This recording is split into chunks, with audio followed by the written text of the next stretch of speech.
I'd like to get started. We all know it's a school and work night. We have these wonderful women here that I would like to introduce. I will start with Rose at the end. Cait Cortelyou. Next to Cait is Rachel Carey, the director. Immediately on my left is Jane Heather Booth. Are you ready to organize? Are you ready to take action? Yes. Are you ready to change this world? Yes. My kind of people. We couldn't have you anywhere else. And to my right is Angela Bonavoglia, an award-winning journalist who's the author of The Choices We Made, 25 Women and Men Speak Out About Abortion. And her other book is Good Catholic Girls, How Women Are Leading the Fight to Change the Church.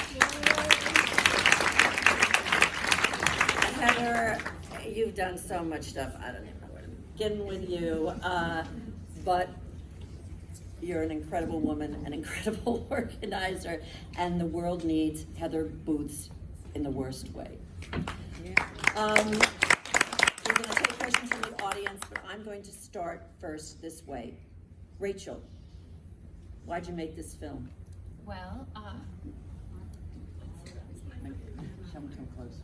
okay, sure. So Cait and I knew each other, and she approached me and asked me to write and direct it. I was thrilled. But why don't you want to start with the story? Sure. Yeah. So I learned about the Jane Collective in the spring of 2016 from a documentary that I saw called She's Beautiful When She's Angry.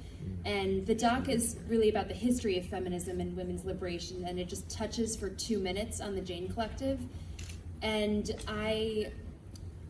it was honestly sort of a spiritual experience. I felt chills over my whole body, and it felt like the universe was saying, you have to tell this story. You have to make a movie about these women. You have to tell it to as many people as you can. I don't know how else to explain it. It sort of woo-woo.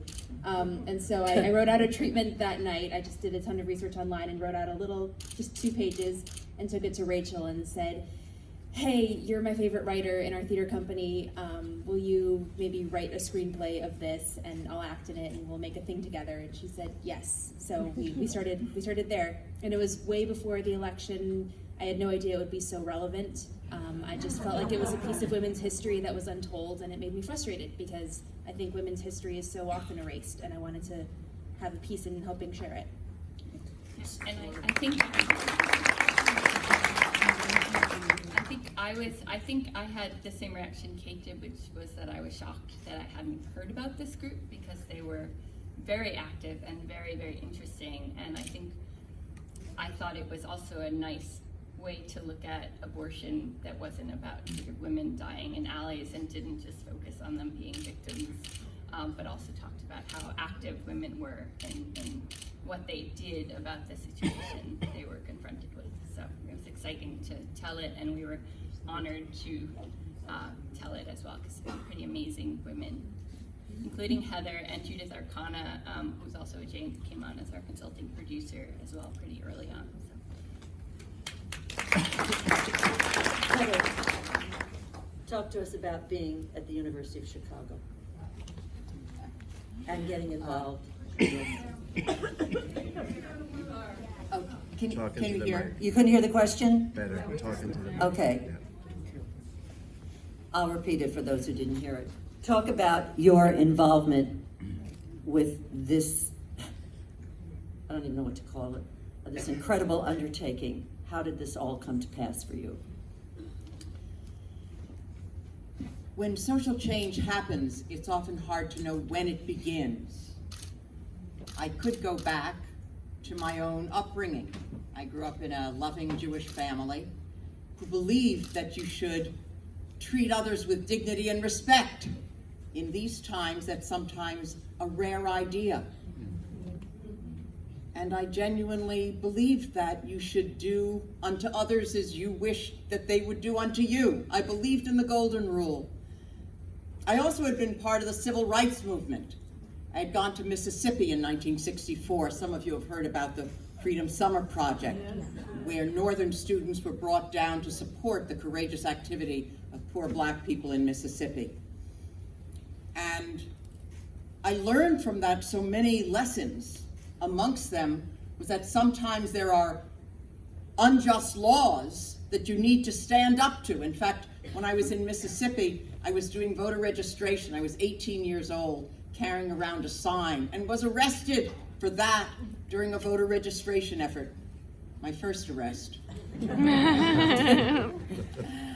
It's good for the soul. And I learned also to trust local people, that people know what they need, and we need to respond to their needs. And that together, we can change this world. I then went back to the University of Chicago, and in my second year, in 1965, I'll tell two short stories that lead up to Jane. So having that as a background, I was part of the Student Nonviolent Coordinating Committee. A friend of mine was raped at knife point in her bed on off-campus housing at the university.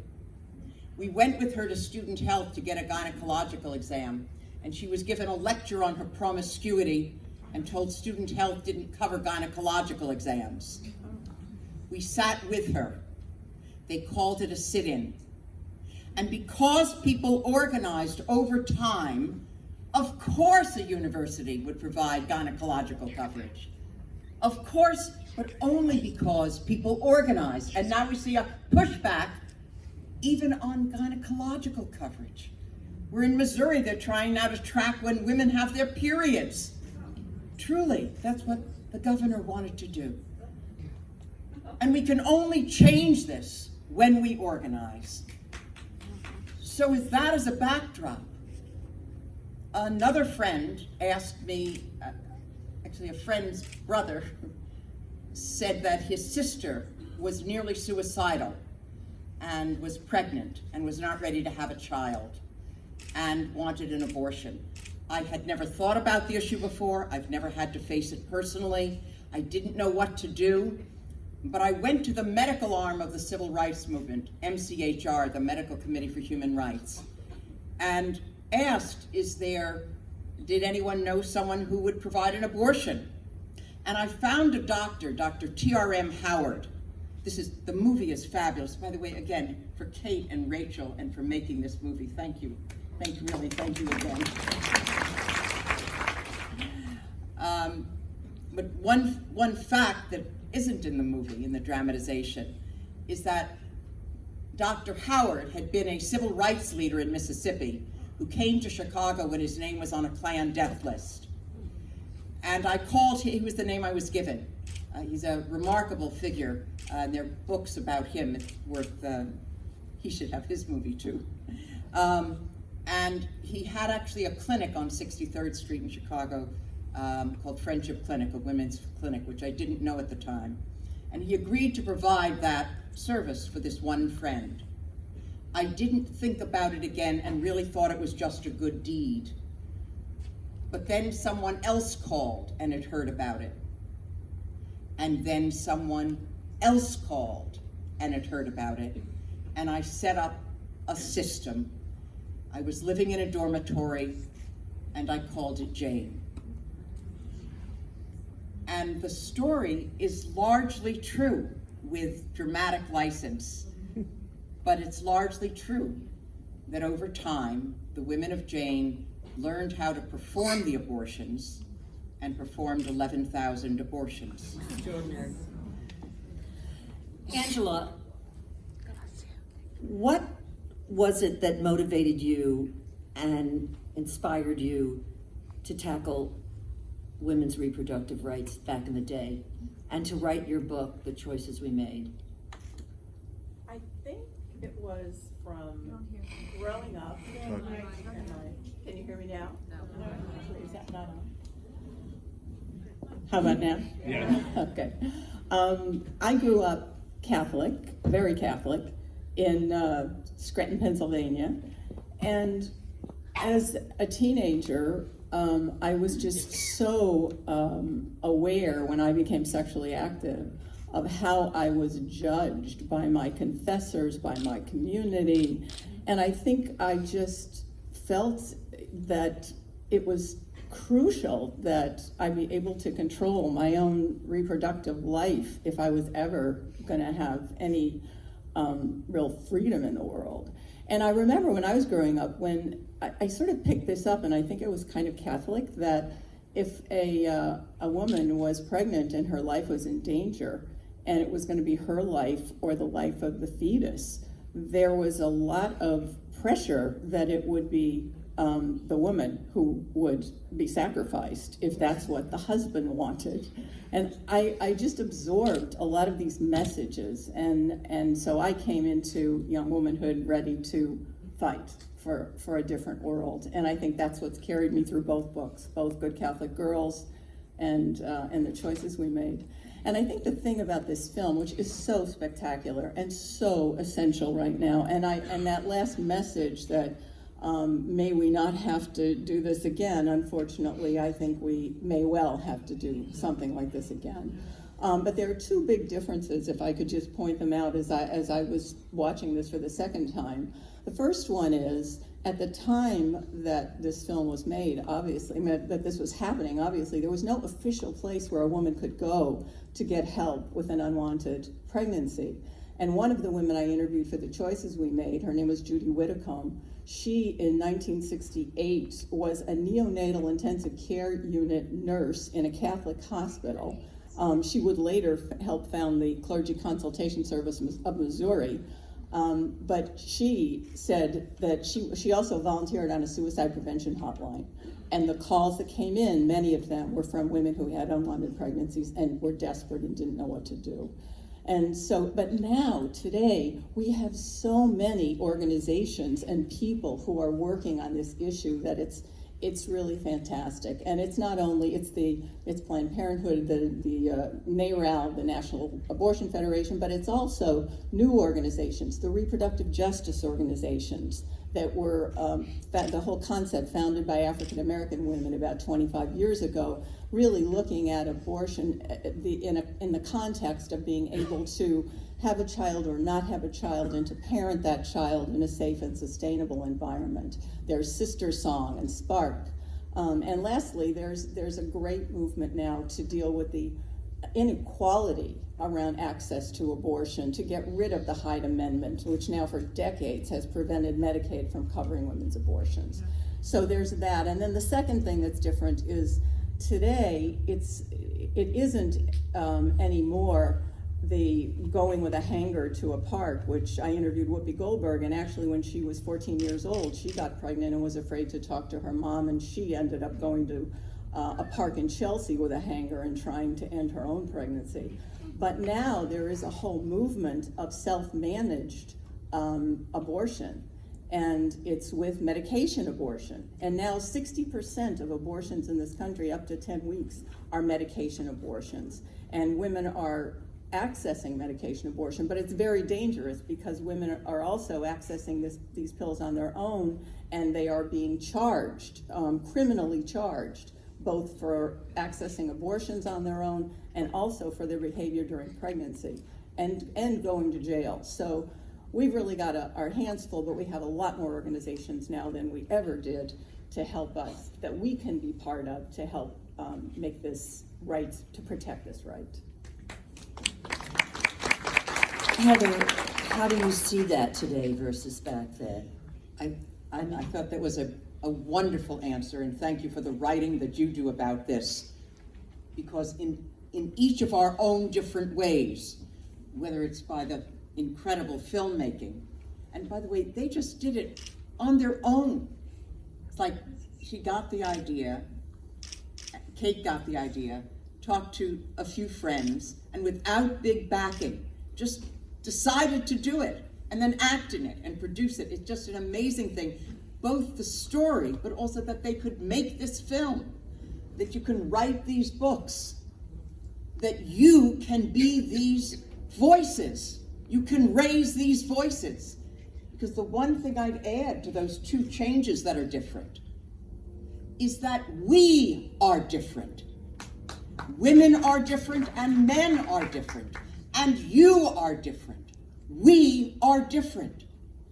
What we would have done then on abortion or on the disintegration and destruction of democracy itself that we're facing now is a reflection of what you will do now, what you do today.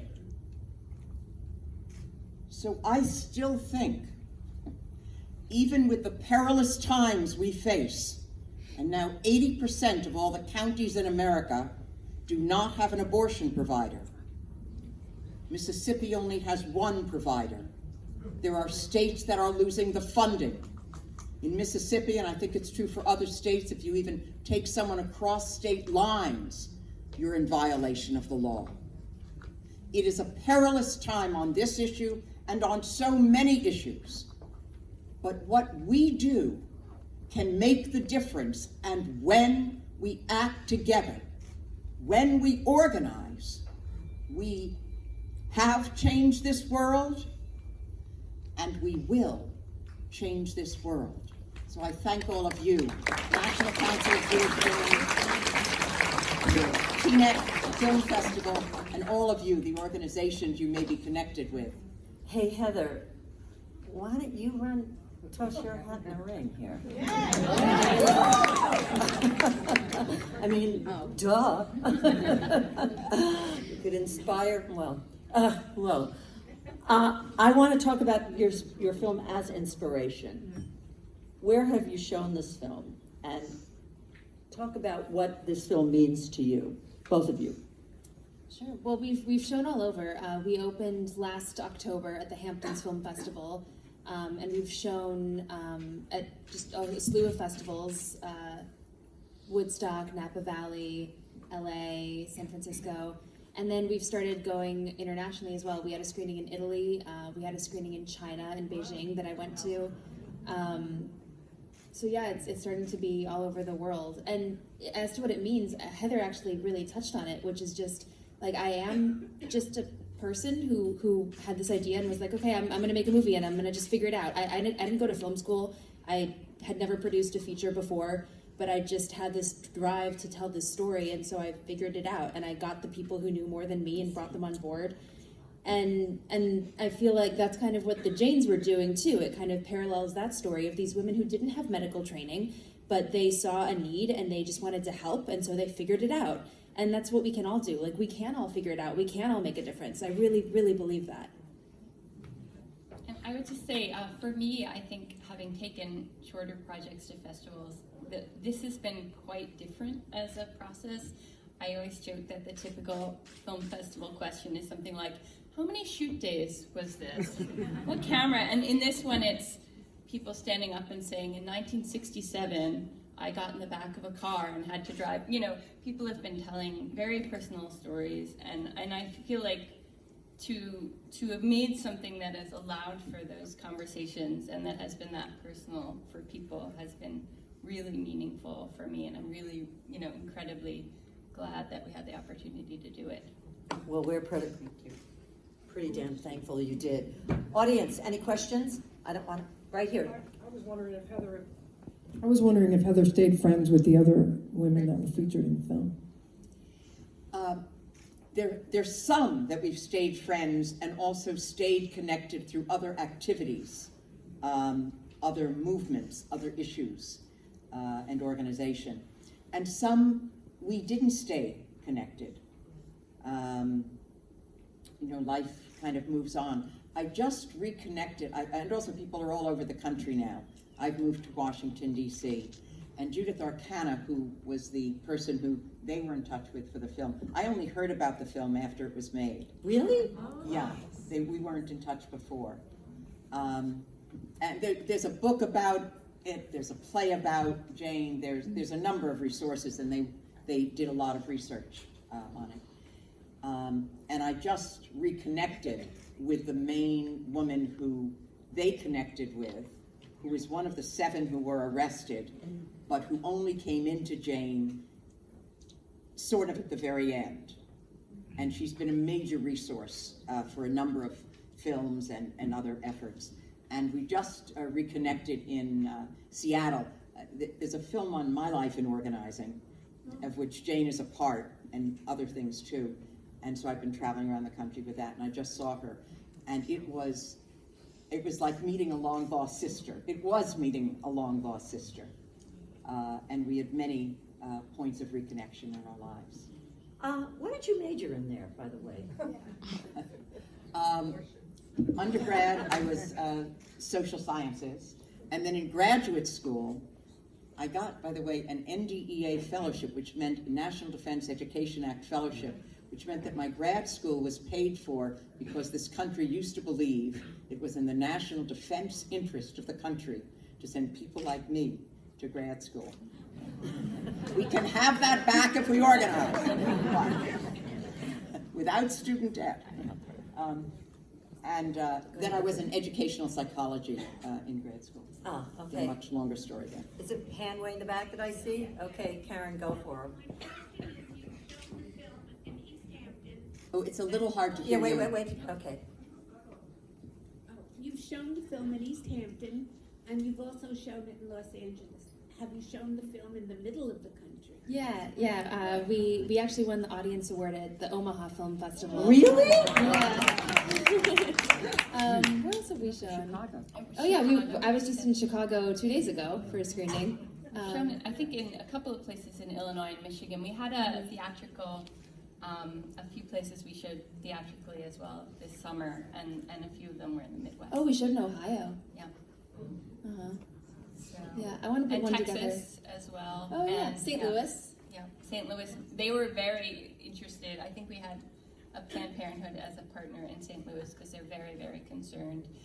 On a state, it's really on a state by state level. The differences are so drastic, and I know they were glad to have the film there to discuss. But not in the Deep things. South yet, huh? Have they? Aside from Texas, I don't think so. No, I don't think so either. And the film is streaming now. It's available online on video on demand on Amazon, Google Play. You can go to the website, askforjane.com, and we have the whole list. So I hope that we can show in other places as well. Yeah. Why don't you encourage them to go to the website to say that they like the film? Oh yeah, you can. If you enjoyed the film, you can write a review. That would be helpful on iTunes or on IMDb. Yeah, that would be awesome. Tell your When we friends. did make it available for streaming, only very, very recently, we suddenly saw our ratings drop drastically. It seemed like a lot of people went on the first morning of the first day and gave us like 0 stars on all these things. Oh, you can actually, I don't know if you've done this, you can, on IMDb, if you're a filmmaker, if you have like the IMDb Pro, you can look at the demographics of who's reviewing you.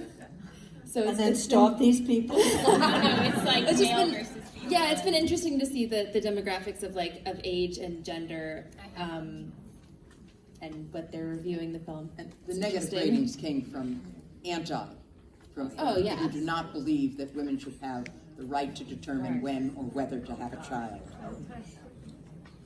Clearly like the woman's aunt in the film. So we need to get, if everyone needs to go on to say that. She's like, "Here, Okay? How were you accepted in China? Well, it's an interesting festival. It's the China Women's Film Festival. So a lot of the screenings are at embassies, actually. We saw screenings at the Spanish embassy, the French embassy, and the Dutch embassy. But Ask for Jane was in a theater, actually. And I mean, China has an interesting history with abortion because it was one-child nation for so long, so it's legal there. It's been legal for a long time. But the audience was receptive, a little quiet to raise their hands, but they enjoyed it and they were thoughtful about it because it was something that they hadn't really considered, was not being able to access this. Yeah. So Rachel and Cait, what are your next projects? 1 second. Well, Rachel and Cait, I just want to say thank you for bringing this to our audience, and it was a really remarkable production. So I'm curious to know what's next on your agendas as for any other future productions as a team. I have 2 projects with producers that I'm hoping to direct 2 more feature films fundraising, and then I have written a TV pilot that's going on. So. Can you talk a little bit about this? We won't tell anybody. Well, they're all kind of female-driven, but one of them is for sort of a fun project I co-wrote with a friend about a young woman who learns to homebrew beer.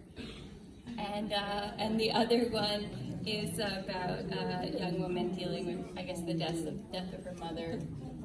So they're kind of character-driven, female-driven projects. And I'm about to produce and act in another feature film.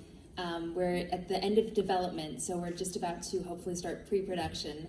It's a narrative, a fiction film, but with really similar themes to Ask for Jane. It's also about women coming together and helping each other when society won't. It's these 4 women who've been friends since high school, and one of them murders her abusive husband in self-defense, and she and her friends are hiding the body. It's a dark comedy. It's sort of Thelma and Louise, Fried Green Tomatoes vibes. So yeah, we just started looking for financing. So if anyone wants to talk to me after, let me know. Karen over here. Okay.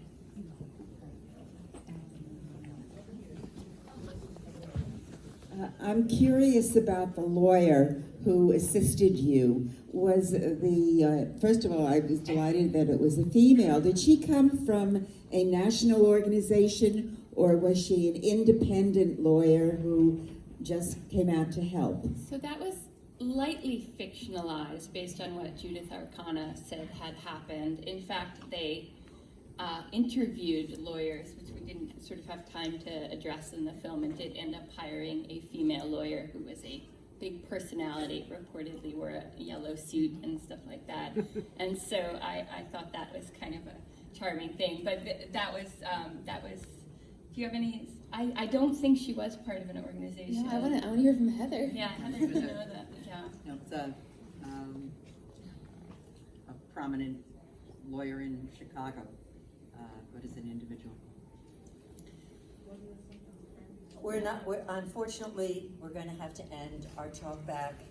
It's time to go. But if you would just indulge me, since I have you all here, I just want to say how blessed I feel to be a part of the Teaneck Film Festival, that what the folks on this committee do is just overwhelming, and we're so grateful for what this experience has been. Thank you for coming. It's so great to be able to meet all these wonderful women, the other filmmakers, Jeremy, Judy, Stephanie, everybody. We are so grateful. Sandi, thank you.